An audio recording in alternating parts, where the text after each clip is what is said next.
I work with an area of business that has 2,300 employees, and it's my responsibility to ensure that we implement our people policy issues fairly and equitably across that business.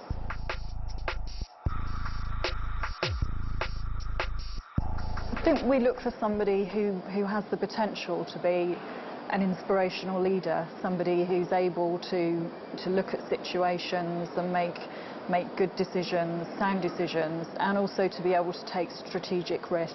I think they need to be somebody who can develop relationships based on trust and also develop the people that they're working with. I did a placement in India and I worked for a small organisation that educated slum children, and they wanted some help with their human resource development.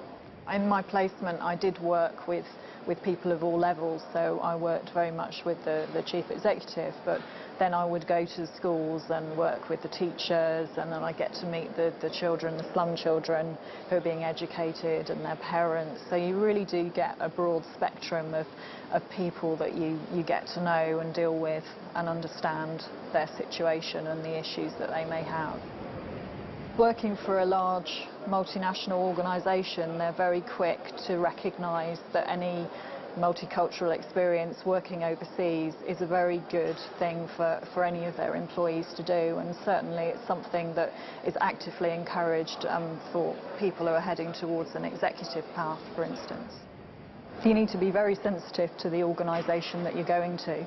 Obviously there are cultural differences, and you need to be aware of how the organisation operates, and then it's a case of working with the people who are already there. I don't think the aim is to whiz into an organisation and fix everything. It's about working with them and them participating and them owning any changes or any improvements that have to take place, and it's very important that they're involved in the process as well.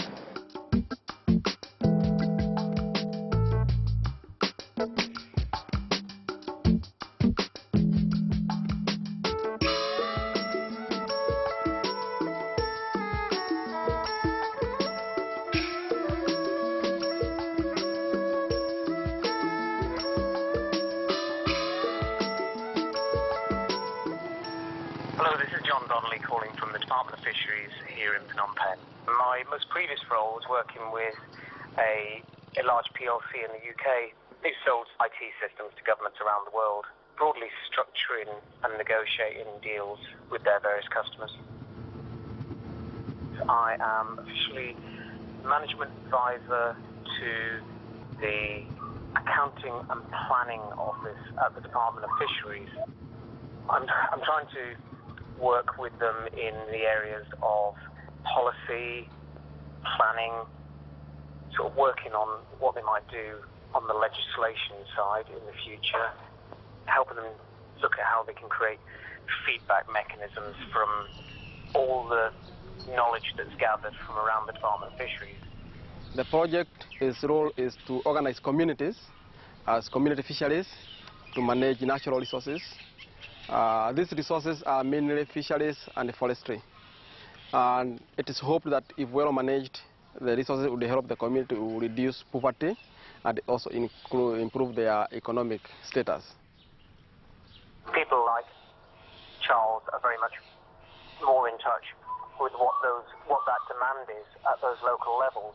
I can get a reality check from someone who's actually at the coalface, if you will, on lots of the stuff that people are proposing centrally for their plans. Which problems do you have in the community fisheries?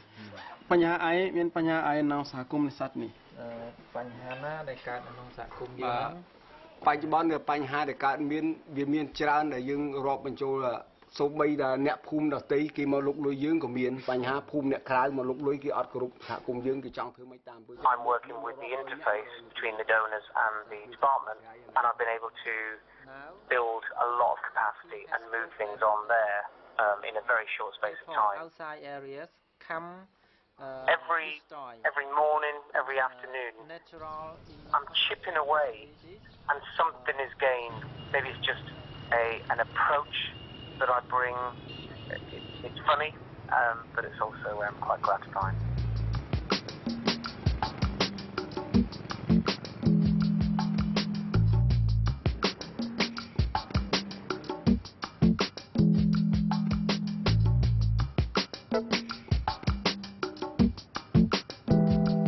I actually worked in the brewing industry. I was an area manager, so I looked after groups of pubs, nightclubs, restaurants for a big multinational. My first thoughts of going to be a VSO volunteer was just about having a career break, but very rapidly that came to me more to use volunteering as a changing career path, and I realised that my skills were very transferable into different sectors. So when I came back, I'd already in my mind that I wasn't going to go back and work for a large commercial organisation. So what I then looked to do was to try and transfer my skills into an organisation with similar values that I'd come across in VSO, and ultimately that's why I ended up working for Shelter. My placement was with a federation of small industries, kind of like a chamber of commerce, as we would understand it over here, trying to help really sort of small and micro businesses and giving them business advice about marketing and finance. The other side of it was completely different, which is more about advocating the role of small businesses to federal government and to state government. A lot about work is being confident in what you do, and I think having faced really challenging situations working abroad, that was great to bring back. I think also about creative ways of doing things. I think if you work